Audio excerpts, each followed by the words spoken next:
Bien, vamos a orar. Señor, te damos gracias por ayudarnos y estamos estudiando, dando un panorama y el contenido y los temas teológicos de los libros del Antiguo Testamento.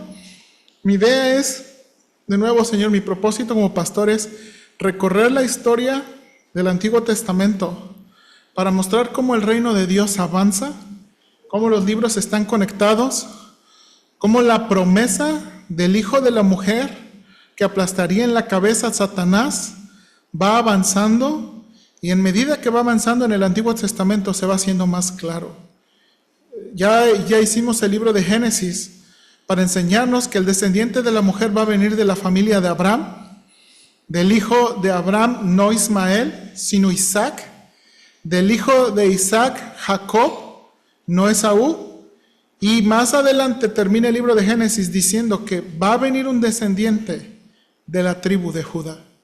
Y hemos ya avanzado por el Pentateuco, Señor, con el contenido y el propósito de, Señor, tú siempre has tenido en mente alcanzar a las naciones y revelarte como el Dios vivo y verdadero. Y lo ibas a hacer en el Antiguo Testamento a través de Israel, a través de hacer de Israel una nación santa. Y Señor, estamos viendo en los libros cómo Israel, ¿verdad?, obtuvo un poco de esa tierra que le prometiste. Pero Señor, por su desobediencia y por su infidelidad al pacto, ellos sucumbieron. Y ahora estamos en el libro de Samuel, que es un libro también muy importante en la historia, porque en este libro, Señor, el libro de Samuel, primera y segunda, vamos a ver que el descendiente de la mujer de la familia de Abraham y de la tribu de Judá va a llegar a ser David. Y le vas a hacer una promesa al hijo de David, que un hijo de David se sentaría en el trono eternamente. Ayúdanos, Padre, de nuevo en ir conectando esas partes hermosas de la historia y también encontrar la aplicación a nuestra vida. Te lo suplicamos en Cristo Jesús. Amén. Bien, hermanos, gracias. Ok, falta una hojita, permíteme tantito.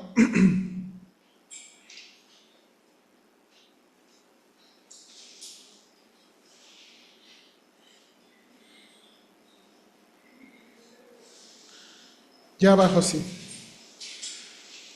Ok, bien, hermanos, como dijimos la vez pasada, el tema del libro de Samuel, hermanos, el tema del libro de Samuel es Yahweh o Jehová establece su liderazgo a través de reyes humanos que deben ser humildes y exaltados, u orgullosos y humillados, ¿verdad? Y estamos viendo, hermanos, ¿verdad? En la estructura del libro de Samuel, hay 5 partes en la estructura del libro de Samuel. La vez pasada hicimos del capítulo 1 al capítulo 7, enseñando el liderazgo de Elí y Samuel. En este día vamos a intentar hacer el ascenso del rey Saúl y a ver hasta dónde vamos con la caída, ¿ok? Quiero de nuevo mostrar cómo Dios, ¿verdad?, levanta al primer rey de Israel y lo que Dios nos enseña a través de eso. Entonces, vamos a comenzar en esta parte. Si quiere ir a acompañarme a su Biblia, en 1 de Samuel capítulo 8, vamos a ir leyendo algunas porciones. En 1 de Samuel capítulo 8. Y como introducción, hermanos, a ver si esta foto no causa problemas aquí en la iglesia, ¿verdad? Ok, ¿qué tenemos aquí? ¿Verdad? Tenemos una foto de los presidentes, ¿verdad? Algo que quiero usar esta foto como introducción, ¿verdad? Porque, hermanos, la Biblia nos enseña que las autoridades son puestas por Dios. Amén. Yo sé que no está convencido, pero así dice la Biblia, ¿verdad? Las autoridades son puestas por Dios. Y ahorita, hermanos, algo que vamos a ver ahorita en la historia del pueblo judío es que muchas veces las autoridades y el liderazgo que las personas tienen refleja el deseo y el carácter de las personas, que es lo que va a ilustrar la vida de Saúl, hermanos. Saúl, hermanos, no nada más va a ser el rey de Israel, sino Saúl va a representar el deseo de las personas por un rey.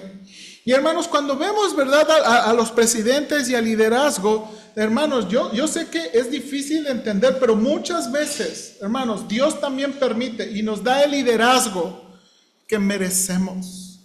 el liderazgo que merecemos y muchas veces el liderazgo que queremos y anhelamos. Y eso es muy interesante, hermanos, porque la Biblia nos va a enseñar que a veces el liderazgo representa el deseo del pueblo y el corazón del pueblo, como vamos a ver ahora. Y bueno, pues de nuevo, yo no voy a entrar en política, pero usted se ha dado cuenta que en México hemos tenido presidentes de todos colores y sabores, ¿sí o no? De todos colores. Hemos tenido gente muy educada, gente no muy educada, ¿verdad? Gente de todo tipo. Y bueno, ¿qué queremos ver ahora?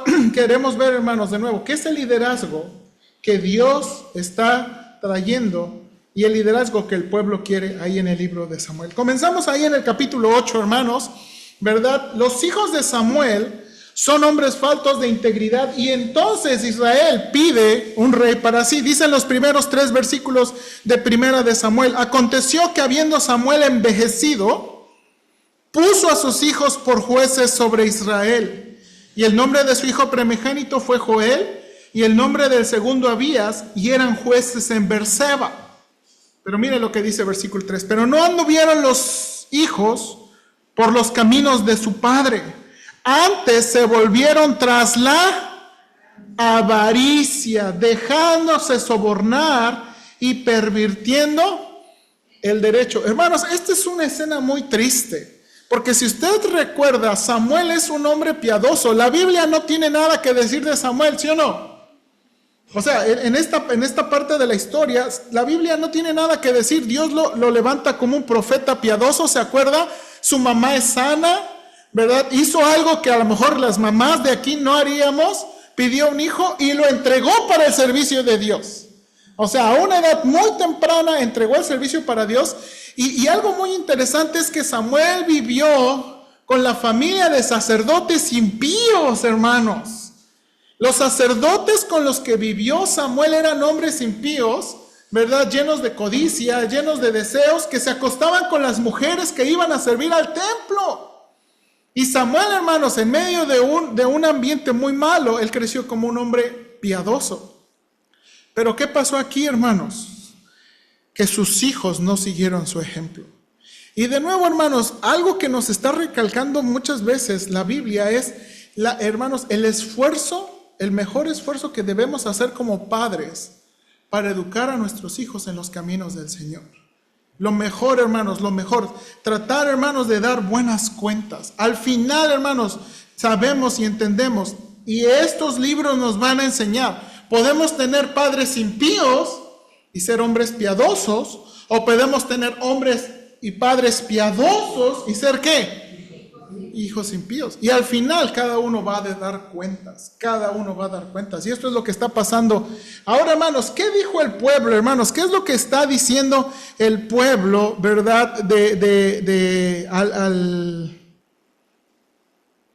Al pedir, versículo 4 y 5. Mire lo que dice versículos 4 y 5. Entonces todos los ancianos de Israel se juntaron y vinieron a Ramá para ver a Samuel y le dijeron: he aquí tú has envejecido y tus hijos no andan en tus caminos, por lo tanto, constitúyenos ahora un rey que nos juzgue. Y mira esa frase, hermanos, porque esta es una frase que va a repetirse por lo menos otras 2 veces. Quieren un rey, hermanos, pero aquí viene, ¿cómo tienen qué? Ok, el punto de comparación es, el pueblo de Israel ya no quiere tener jueces. ¿Se acuerda ese periodo de los jueces? Después de la muerte de Josué vienen jueces. Elí y Samuel es el último juez. Y ahora aquí el pueblo de Israel dice: ya no queremos jueces, queremos un ¿qué? Un rey. ¿Okay? Queremos una monarquía. Ahora, hermanos, lo que nos va a enseñar este capítulo es que la petición del rey es un rechazo al liderazgo de Jehová, de Yahweh, a través de Samuel y otros jueces. ¿Verdad? Samuel se va a entristecer mucho por esta petición que está haciendo el pueblo de Israel. Y Dios le dice a Samuel: mira, Samuel, no te preocupes, no te están rechazando a mí. ¿Ok? O sea, no te están rechazando. ¿Perdón? No te están rechazando. No te están rechazando a ti. Me están rechazando a mí. Ahora, hermanos, de nuevo, dice el hermano House, la petición es mundana y contraria al propósito de Dios. Y además es muy irónico que quieran a alguien que los defienda cuando son ellos mismos los causantes de su miseria. Hermanos, ellos quieren un rey como las demás naciones para que pelee sus guerras y los defienda. Pero hermanos, según lo que hemos visto en el desarrollo del Antiguo Testamento, ¿por qué Dios tiene que levantar las naciones enemigas? ¿Por qué tienen que venir enemigos? Porque el pueblo es desobediente, porque el pueblo peca, porque el pueblo, ¿verdad?, se vuelve a la idolatría. Entonces, mire, ellos son los que se meten en los problemas por desobedecer la ley de Dios. Y ahora que, pero pues queremos un rey.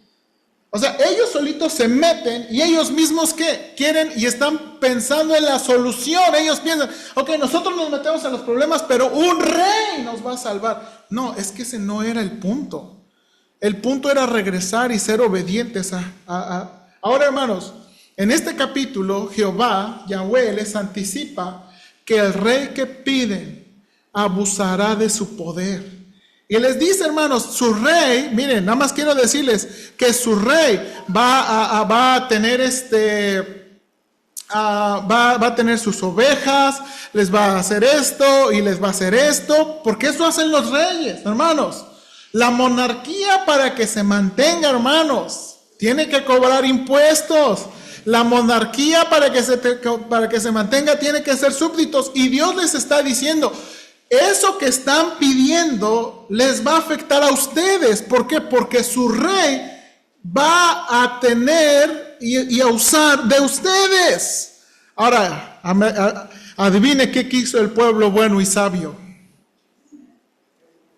Mire lo que contestan. Pero el pueblo no quiso oír la voz de Samuel y dijo, no, sino que habrá rey sobre nosotros.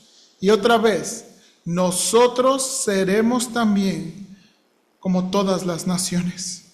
Y nuestro rey nos gobernará y saldrá delante de nosotros y hará nuestras guerras. Hermanos, después de que Dios les advierte todas estas cosas, ellos dicen, gracias por la advertencia, pero de por sí queremos rey.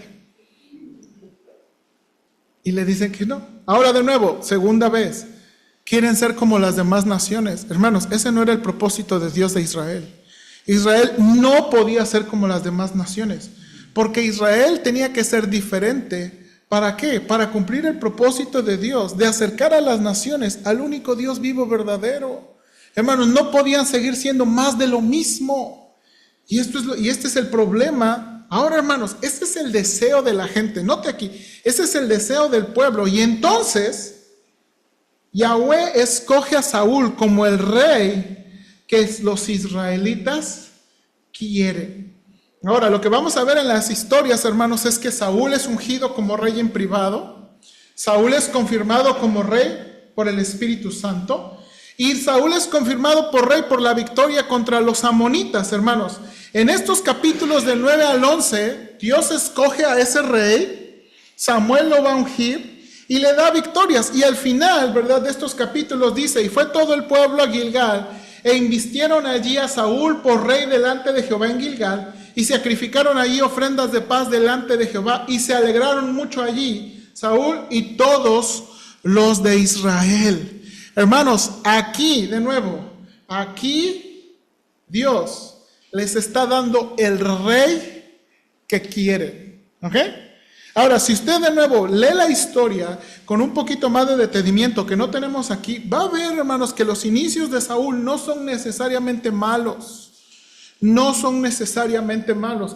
De nuevo, él comienza a ser un hombre y su hijo, si usted se acuerda, uno de sus primeros hijos se llama Jonatán, que significa Dios dio, Jehová dio. Es el único hijo que tiene nombres hebreos, o podría decirlo así, bíblicos, ¿verdad? En conexión con Dios. Ahora, acompañen por favor al capítulo 12. En el capítulo 12, hermanos, en el capítulo 12, lo que vamos a tener aquí, hermanos, es la exhortación de Samuel al pueblo y a Saúl a servir a Yahweh de todo corazón, hermanos, de todo corazón. Los primeros 5 versículos son la introducción de la exhortación. Ahora, hermanos, ¿por qué es importante esta exhortación? Ya tienen rey y el rey ya les ha librado de sus victorias. Ahora Samuel les quiere recordar algo. Miren lo que dice el versículo 6. Entonces Samuel dijo al pueblo: Jehová, que designó a Moisés y a Aarón y sacó a vuestros padres de la tierra de Egipto, es testigo. Ahora pues, aguardad y contenderé con vosotros delante de Jehová acerca de los hechos de salvación que Jehová ha hecho con vosotros y con vuestros padres. Cuando Jacob hubo entrado en Egipto y vuestros padres clamaron a Jehová, Jehová envió a Moisés y a Aarón, los cuales sacaron a vuestros padres de Egipto y los hicieron habitar en este lugar. Y olvidaron a Jehová su Dios, y él los vendió en manos de Sísara, jefe del ejército de Azor, y en manos de los filisteos, y en manos del rey de Moab, los cuales hicieron guerra. Y ellos clamaron a Jehová y dijeron: hemos pecado porque hemos dejado a Jehová y hemos servido a los Baales y a Astarot. Líbranos pues ahora de la mano de nuestros enemigos y te serviremos. Entonces Jehová envió a Jerobaal, Barak, Jefté y a, ¿quién menciona aquí? Samuel. Y os libró de manos de vuestros enemigos en derredor y habitasteis seguros. Hermanos, lo que Samuel quiere establecer aquí es que Jehová es quien los ha rescatado en Egipto y en Canaán. Hermanos, algo que el pueblo no quiere que se le olvide es que aunque tienen un rey que va al liderazgo de la pelea, quien realmente les ha rescatado y que realmente les ha librado es ¿quién? Jehová, Yahweh. Ahora, hermanos, estas dos imágenes, de aquí en adelante, hermanos, estos dos dioses, de los muchos que menciona el canal, estos son los que van a mencionar. El culto a Baal, recuerda que una de las características de Baal es la cabeza de un toro, de un becerro, ¿ok? Y Astoret es una mujer, ¿verdad? Que tiene diferentes imágenes, hay unas más explícitas, un poquito más pornográficas, pero realmente en el libro de Samuel, estos van a ser los ídolos predominantes, ¿ok? Cuando Israel se vuelve a la idolatría, se vuelve a esos ídolos. Ahora, la adoración y el servicio ha sido diferente, pero esos son los ídolos que va a tener Israel. Y de nuevo, Samuel les exhorta, ¿verdad?, a que entiendan que Jehová es. Y les exhorta en los versículos 12 al 18, hermanos, a temer, servir y escuchar a Jehová y su palabra. De lo contrario, hermanos, Dios los abandonará.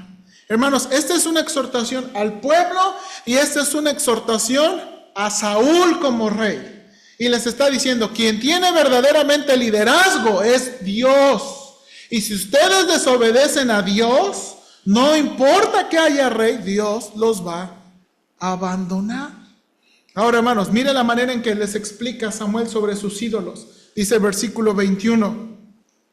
Y quiero comparar este versículo con el que tenemos ahí en Reina Valera. Dicen nuestras Biblias: no os apartéis en pos de vanidades que no aprovechan ni libran, porque son vanidades.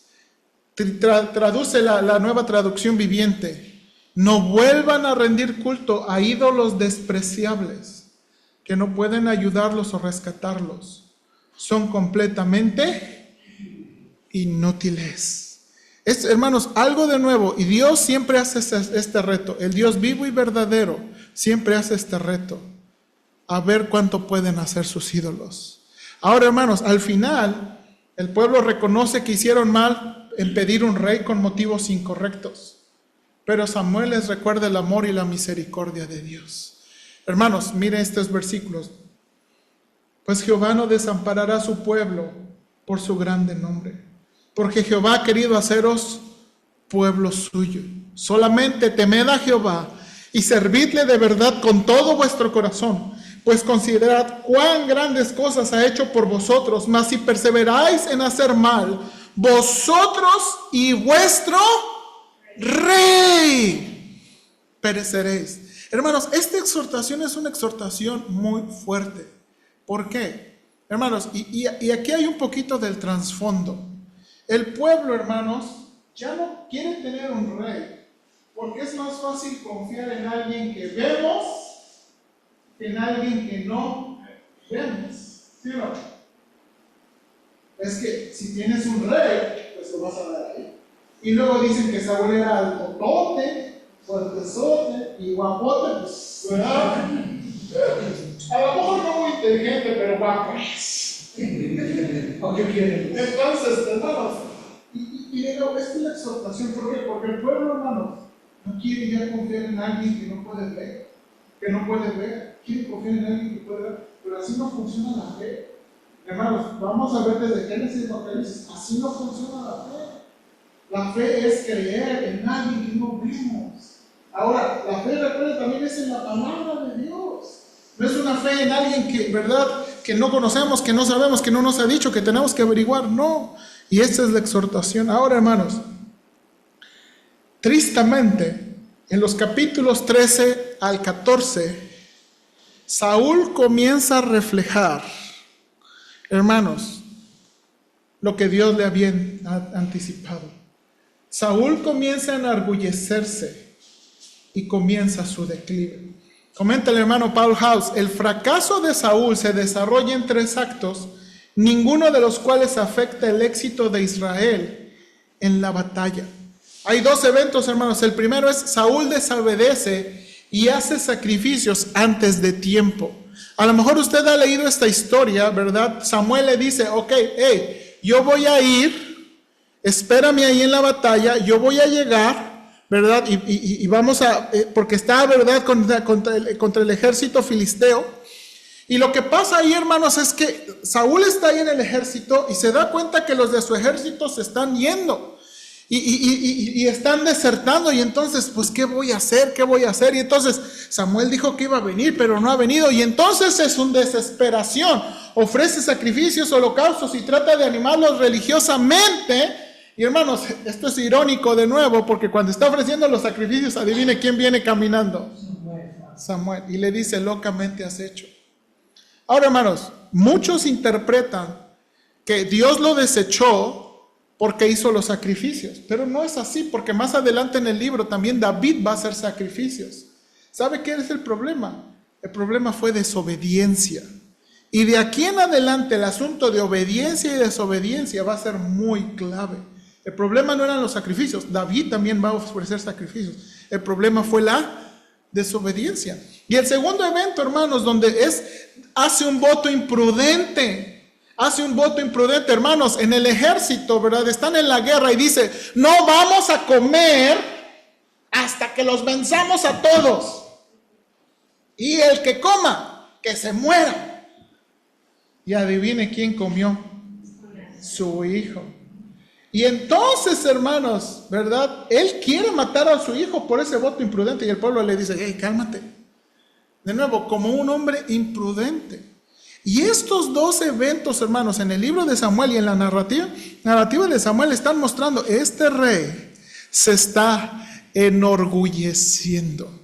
Y hermanos, algo que va a enseñar el libro, y se acuerda, la temática recurrente del libro es que Jehová humilla al orgulloso y exalta al humilde. Humilla al orgulloso, exalta al humilde. ¿Se acuerda? Honra a los que le honran, y los que le desprecian serán tenidos en poco. Y entonces, hermanos, entramos a la caída de Saúl y el ascenso del rey David. La caída de Saúl. Hermanos, el capítulo 15, acompáñenme a su Biblia, por favor. El capítulo 15 es el capítulo, ¿verdad?, clímax en la caída de Saúl.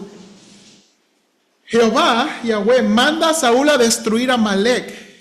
Pero Saúl desobedece y es desechado como rey. Lo que vamos a ver aquí, hermanos, en este capítulo es que Dios le da las instrucciones para destruir completamente a Amalec. Mire lo que dice versículo 3. Ve pues y hiere a Amalec, destruye. A ver, hermanos, vamos a ver si las instrucciones eran difíciles. Todo lo que tiene y no te apadeades de él. Mata hombres, mujeres, niños, aun los de pecho, vacas, ovejas, camellos y asnos. ¿Cree que era difícil la instrucción? No, no era difícil la instrucción. Ahora, ya dijimos, hermanos, Para nosotros es muy rudo pensar que Dios aún mandó a matar niños. Pero de nuevo, no, yo no voy a defender a Dios en las cosas que hace, pero ¿se acuerda? Muchas veces la misericordia de Dios era llevarse a los niños a casa que dejarlos vivir en culturas paganas, donde iban a ser abusados, vendidos, traficados, que era lo que hacían los pueblos. Y Dios le dice, destrúyelos.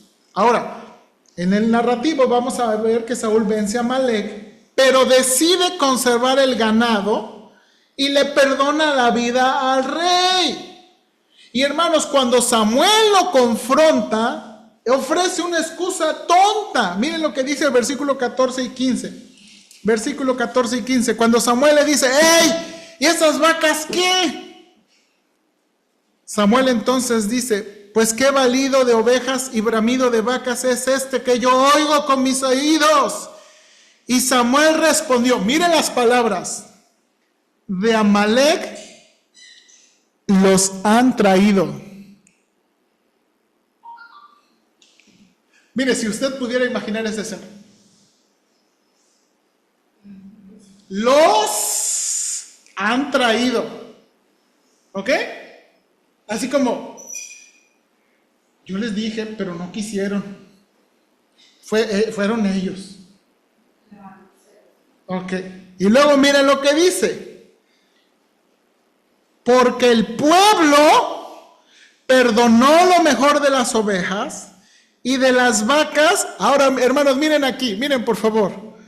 Para sacrificarlas a Jehová tu Dios. Es que el pueblo dijo que estaban muy bonitas, gordas, perfectas, para ofrecerlas ¿qué? En sacrificio. Mire, pero lo demás lo destruimos. Ahora sí se incluye, ¿sí o no? Lo demás lo destruimos. Ellos agarraron las vacas, el pueblo lo perdonó. Es que el pueblo quería ofrecer. Ay, hermanos. Ahora, nada más, si usted recuerda, Amalek es ese pueblo que cuando Israel tuvo la primera guerra, ¿se acuerdan?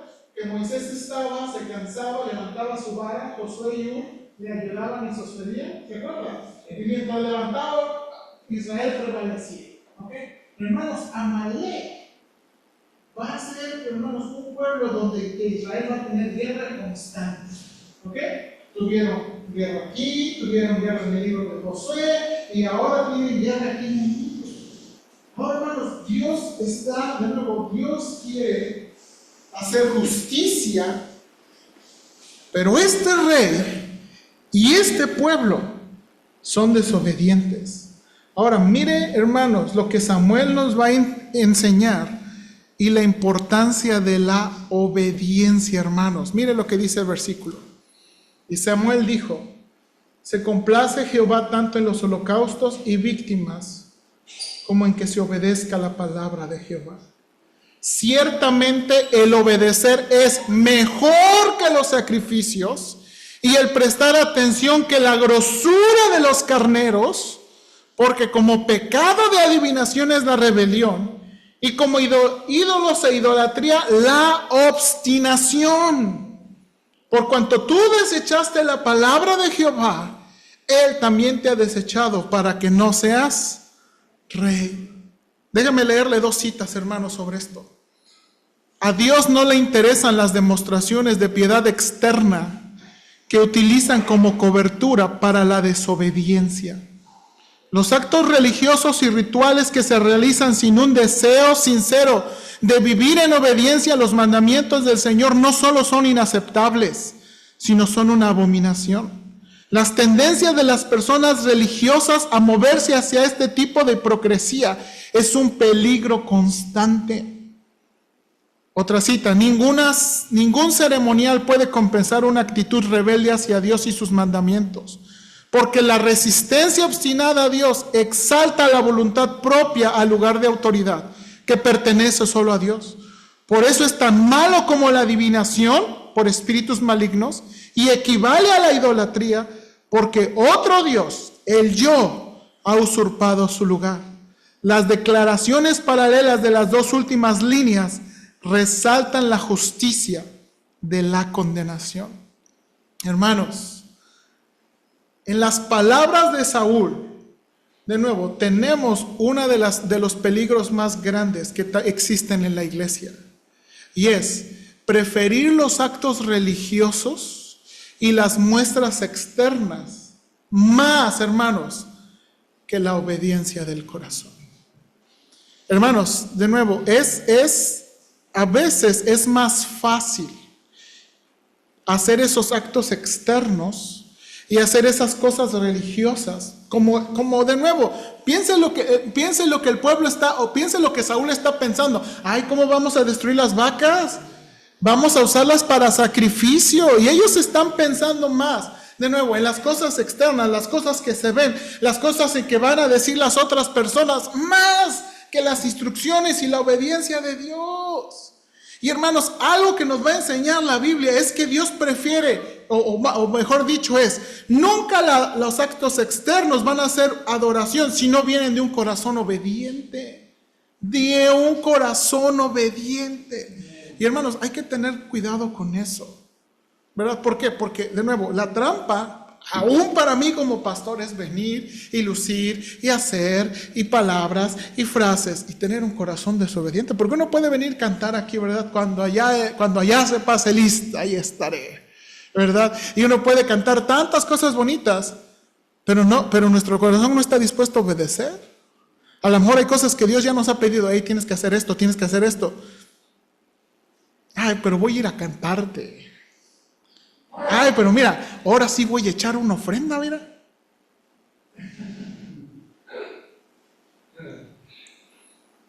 Hermanos, y esto es de nuevo algo que nos va a enseñar aquí en el libro de Samuel, es que Dios quiere el corazón y Dios prefiere la obediencia.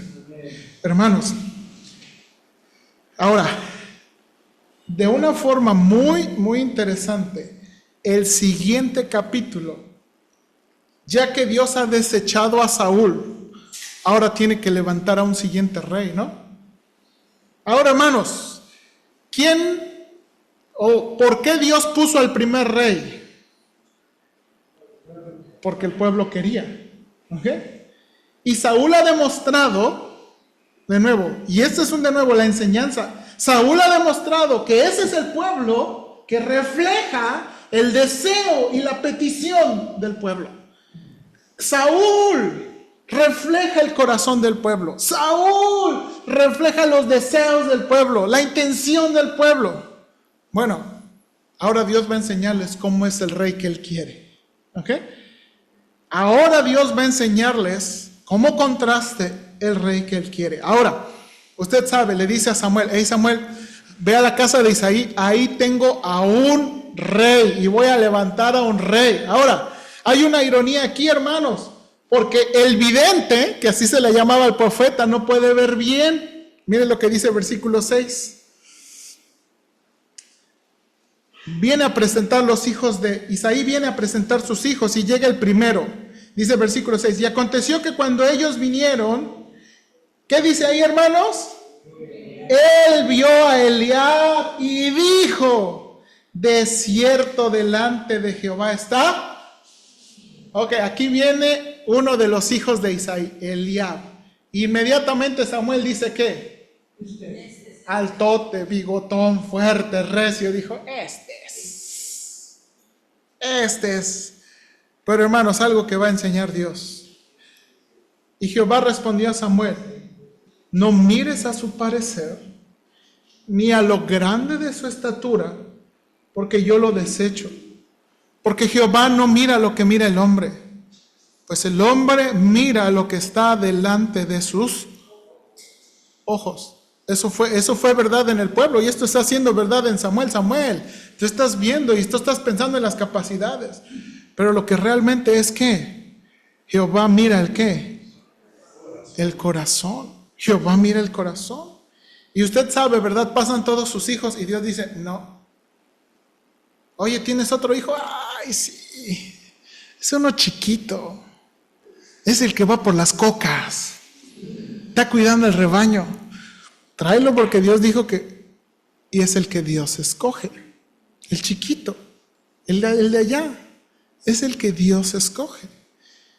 Samuel unge a David y el Espíritu de Jehová reposa sobre él. Ahora, mírenlo, yo sé que nuestras Biblias hacen división, pero el versículo 13 y 14 forman un interesante contraste. Mire, y Samuel tomó el cuerno de aceite y lo ungió en medio de sus hermanos, y desde aquel día en adelante el Espíritu de Jehová vino sobre David. Se levantó luego Samuel y se volvió a Ramá. Ahora, dice aquí, el Espíritu Santo o el Espíritu de Jehová viene sobre ¿qué? David. Ahora, mire el versículo 14. Y el Espíritu de Jehová se apartó de Saúl y le atormentaba un espíritu malo de parte de Jehová. A la vez que Dios está mandando su espíritu sobre David, está quitando su espíritu ¿sobre qué? De Saúl. Y está siendo atormentado. Ahora, hermanos, miren su Biblia. En mi Biblia, el capítulo 17 casi son hoja y media. ¿Cuántos versículos hay en su hoja en el capítulo 17? Hermanos, hay 58 versículos para esta historia. Y estas, hermanos, son las historias más conocidas del Nuevo Testamento. Digo, del Antiguo Testamento, ¿sí o no? Hermanos, hemos enseñado esta historia. Es una historia favorita. ¿Verdad? Esta es una historia de nuestras favoritas. David, ¿contra quién? Nos encanta esa historia. Ahora, hermano, esta es una historia bonita, esta es una historia, a mis hijos les encanta ver este super libro, pero a veces perdemos el enfoque de la historia. Esta historia no está para enseñar que los chicos le van a pegar a los grandes, ¿verdad? Que nada más en el nombre del Señor y es uno que dice. Y el problema más es que a veces hemos abusado de esta historia, ¿ok? Hemos abusado. Ahora, esta historia tiene tantos versículos y tiene tanto trasfondo.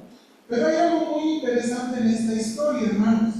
Ahora, quiero nada más hacer este comentario porque pudiera ser. El autor del libro de Samuel probablemente está trayendo esta historia para hacernos pensar en ciertas conexiones en la Biblia. ¿Ok? Dice que Goliat, hermanos, es un paladín del ejército filisteo y está vestido de bronce. La palabra hebrea para bronce es Nehoshet, que suena como la palabra para serpiente, que es Nehesh. ¿Ok? Entonces, probablemente Goliat, como un paladín filisteo, también servía a uno de los dioses con cabeza de serpiente, probablemente. ¿Ok? Yo no sé, hermanos, pero esta imagen de David contra Goliat en la Biblia probablemente es una imagen que el autor está usando palabras en hebreo que suenan como Génesis 3:15. El descendiente de la mujer contra el descendiente de la serpiente. ¿Okay? Y utiliza palabras que suenan. ¿Okay? Eso solamente lo captaríamos si leyéramos hebreo, ¿okay? A ese juego de sonidos en las palabras. Y pudiera ser, hermanos. Ahora, creo que más adelante va a enseñarnos un poquito más sobre eso. Ahora, hermanos, el abuso de la historia viene pensando que David, por ser David, es el que puede vencer a Goliat, por ser David. ¿Ok? Hermanos, muchas veces nuestros ojos y nuestra exhortación a los niños es: sean como David. ¿Cómo? Fuerte, valiente, que no le tengan miedo a los osos, los leones, ¿verdad? Y ponemos el corazón como que ellos tienen que ser. Pero David no está venciendo a Goliat por lo quien es David. David está venciendo a Goliat por quien es Dios. Y David lo dice. Mire sus palabras. Ahí en versículos 45 al 47. Entonces dijo David al filisteo: tú vienes a mí con espada y lanza y jabalina, mas yo vengo a ti en el nombre de Jehová de los ejércitos, el Dios de los escuadrones de Israel, a quien tú has provocado. Jehová te entregará hoy en mi mano, y yo te venceré y te cortaré la cabeza, y daré hoy los cuerpos de los filisteos a las aves del cielo y a las bestias de la tierra, y toda la tierra sabrá que hay rey, que hay David. No. Nunca está el enfoque en él. Sabrán que hay Dios en Israel. Ahora añade, y sabrá toda esta congregación que Jehová nos salva con espada y con lanza, porque de Jehová es la batalla y él los entregará en nuestras manos. Y usted conoce la historia. ¿Con qué lo venció? Con una piedra de arroyo. Con una piedra de arroyo. Ahora, hermanos, David no venció a Goliat. ¿Por quién era David? David venció a Goliat porque es el rey que Dios escogió, porque era lleno del Espíritu Santo y porque Dios quiere usar a ese pobre niño. Más adelante vamos a hacer una cronología, pero hermanos, los cálculos dicen que David tenía 17 años cuando está enfrentando a un general del ejército. Hermanos, él tiene 17 años. 17 años cuando está pasando esto. Y de nuevo, lo que Dios quiere mostrarnos es quién es su rey y lo que su rey puede hacer. ¿Ok? Este es, de nuevo, y el corazón de David no está en él. El corazón de David está en ¿qué? En hacer regresar al pueblo a Dios. Ahora, hermanos, el capítulo 18 al 20, Jehová comienza, Yahweh empieza a engrandecer a su rey a través del favor del pueblo y de la familia de Saúl. Hermanos, se nos dice, el pueblo quiere a David y hasta le componen una canción, hermanos. Decía un hermano, este era el top del playlist. ¿Ok? Cuando la gente hablaba a la radio de Israel, tócamele de David venció. Dice, Saúl venció a sus miles y David 10 miles. Hermanos, el pueblo amaba a Saúl. Ahora, hermanos, Saúl pensó una historia. Ok, le voy a dar a mi hija, vamos a emparentar, pero ya quiso hacer pues empezó a tener envidia y celos y le ofrece una hija, pero al final no se la da porque hay otra hija que se llama Mical y ella ¿qué? Amaba a David. Y al final dice el versículo 28, pero Saúl viendo y considerando que Jehová estaba con David y que su hija Mical lo amaba, tuvo más temor de David. Y mire lo que dice, y fue enemigo de David todos los días. Y probablemente usted conoce esa historia. Esta historia es tan fuerte porque el hijo, hermanos, de Saúl, a quien pertenecería el reino, hace un pacto con David. Hermanos, Jonatán entiende que Dios ha escogido a David. Jonatán entiende que le pertenece a él el reino, ¿verdad? Y hermanos, esta escena es una escena de nuevo importante. ¿Por qué? Porque el heredero humanamente entiende que es otro, que no es él el que... Y de nuevo, eso probablemente es muy climático. Ahora, hermanos, esto también es muy irónico en la historia. Y usted preguntará, ¿por qué Dios no levantó a David inmediatamente? Hermanos, tenía 17 años cuando venció a Goliat. Y de ahí en adelante su vida comenzó con tormentos. Hermanos, este es el rey que Dios escogió. Este es el ungido de Dios. Y en lugar, hermanos, de ir ascendiendo y avanzando, adivine qué pasa en casi toda su edad adulta. Huye. Hermanos, más adelante, en el segundo libro de Samuel, ¿sabe cuándo él llega a ser rey? Cuando tiene 30 años.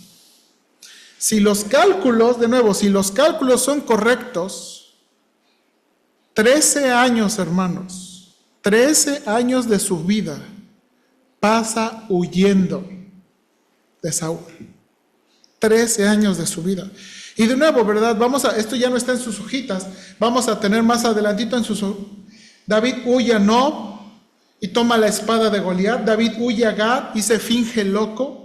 David huye a la cueva de Adulam y se comienza a formar su ejército. Y aquí está un versículo que les gusta a muchos, hermanos, porque mire los amigos con los que David se junta y los que llegan a ser de su ejército. Dice Primera de Samuel 22:2. Y se juntaron con él todos los afligidos y todo el que estaba endeudado y todos los que se hallaban en amargura de espíritu, y fue hecho jefe. Pura piececita hermosa. 400 hombres. Pura calidad, diría un pastor. Pura calidad aquí se le juntó.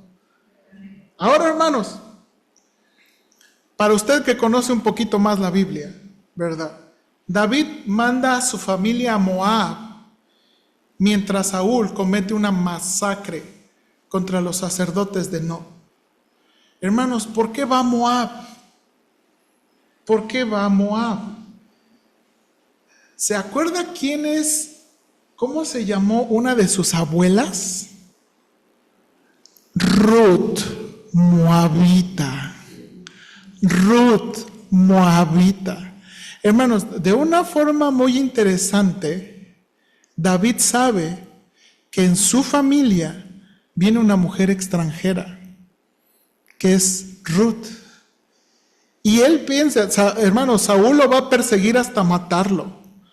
Y para proteger su familia, él lo manda, hermanos, a la tierra, a extranjera. Ahora, quiero enseñarle este mapita rápidamente. Ok, todo lo que le acabo de describir está aquí.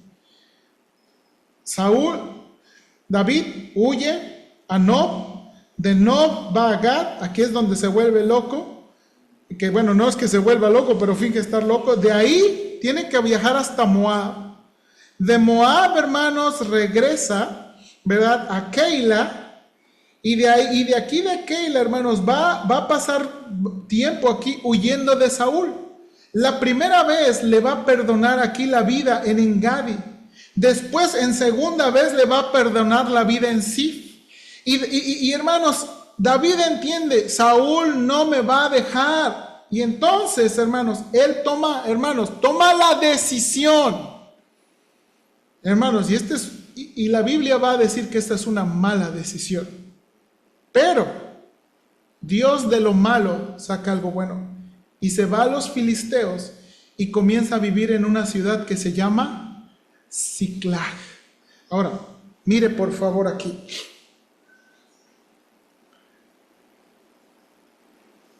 Estoy avanzando en las diapositivas.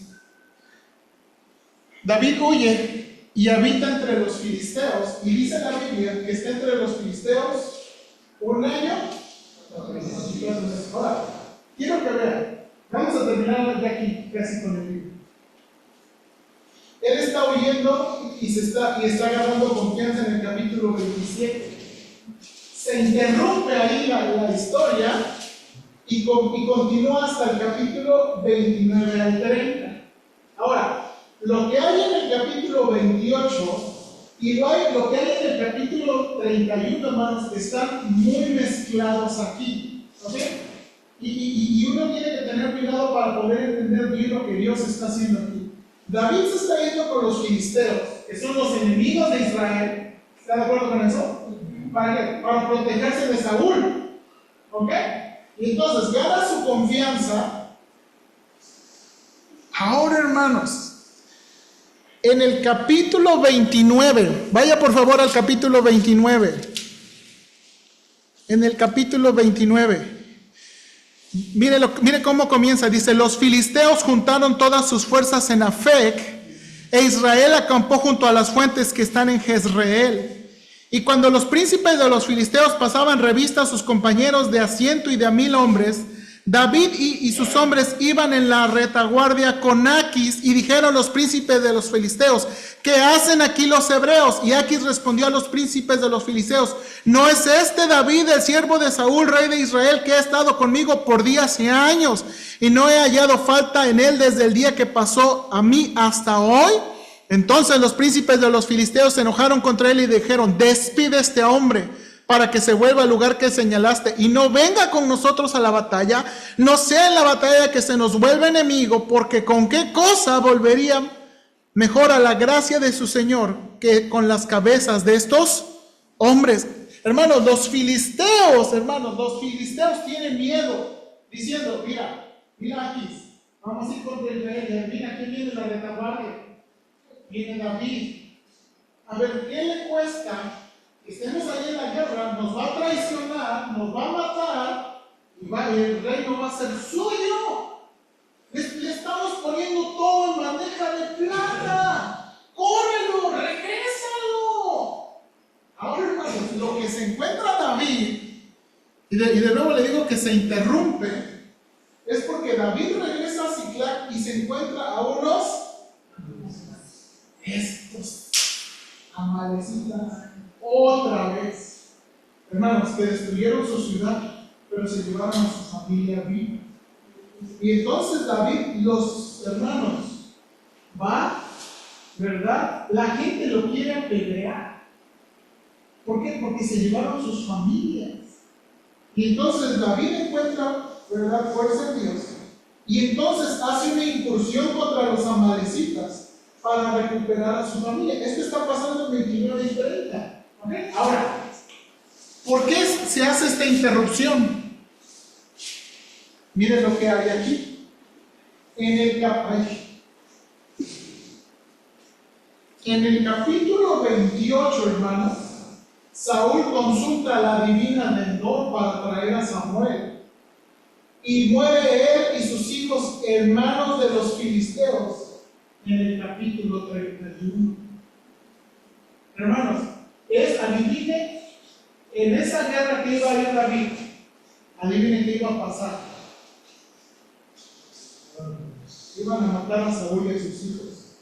Hermanos, en esa guerra que iba a ir David, adivinen quién se iba a encontrar. A su amigo Jonatán. A su amigo Jonatán. Entonces, Dios, hermanos, en lugar de dejarle ir a la guerra, le protege para no tener que matar a Saúl y para no tener que matar a su amigo. Ven cómo Dios está haciendo cosas aquí. Ahora, hermanos, este es uno de los pasajes más enigmáticos del Antiguo Testamento. Es uno de los varios, ¿verdad?, más enigmáticos.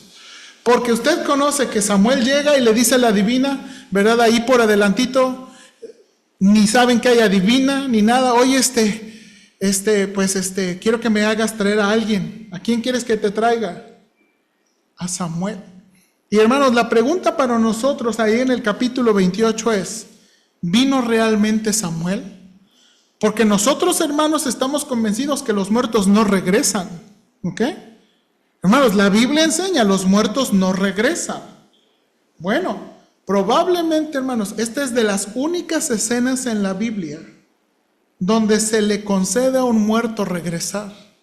Ahora, hermanos, ¿cómo vino o no vino Samuel? Lo que intuimos por el texto es que vino Samuel.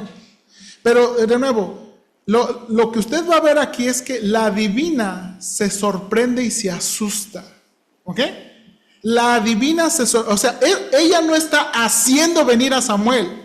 Dios está trayendo a Samuel porque la divina podría a lo mejor hacerle un conjuro y ya sabe, ¿no? Puro engaño y pura cosa.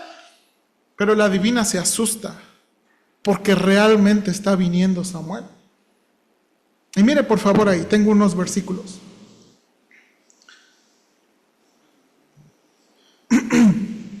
Versículo 16, 28, 16.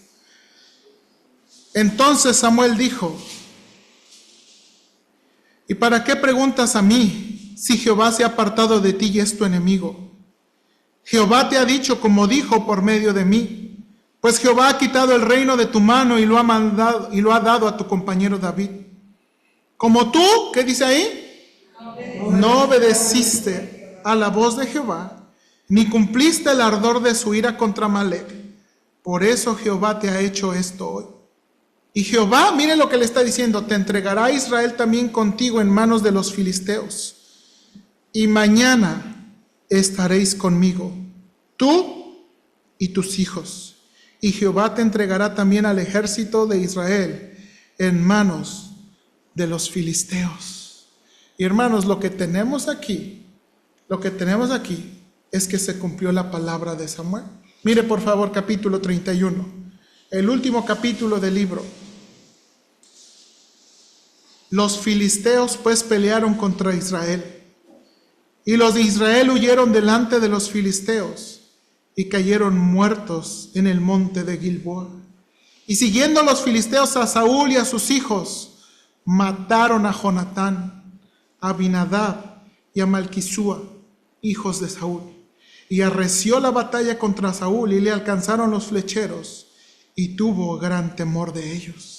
Entonces dijo Saúl a su escudero: saca tu espada y traspásame con ella, para que no vengan estos incircuncisos y me traspasen y me escarnezcan. Mas su escudero no quería, porque tenía gran temor. Entonces tomó Saúl su propia espada y se echó sobre ella. Y viendo su escudero Saúl muerto, él también se echó sobre su espada y murió con él. Ahora, hermanos, Saúl es un caso del Antiguo Testamento donde vemos un suicidio. Hermanos, estas son de las cosas que uno, de nuevo, mira en la Biblia, que Dios las deja común. Este es un rey que se suicidó. Ahora, hermanos, por las palabras de Samuel, no sé si usted leyó las palabras de Samuel. Samuel le dijo: usted, tú y tus hijos van a venir conmigo. Si tomamos esas palabras como que Samuel está en la presencia del Señor y vino de la presencia del Señor, hermanos, eso nos da la pista de que Saúl y sus hijos eran creyentes. Eran creyentes. Y hermanos, de nuevo, estos son los poquitos casos en la Biblia donde sabemos que por lo menos un creyente del Antiguo Testamento se suicidó y fue con el Señor. Hermanos, ahora, ¿qué es algo que está muy marcado en la vida de Saúl que no pasó? Y esta es mi exhortación, verdad final. Hay algo en la vida de Saúl, hermanos, que no pasó y que tenía que pasar, porque Dios dice, hermanos, y Dios nos enseña que hay una cosa que nos puede hacer volver al Señor y que Dios nunca desecha.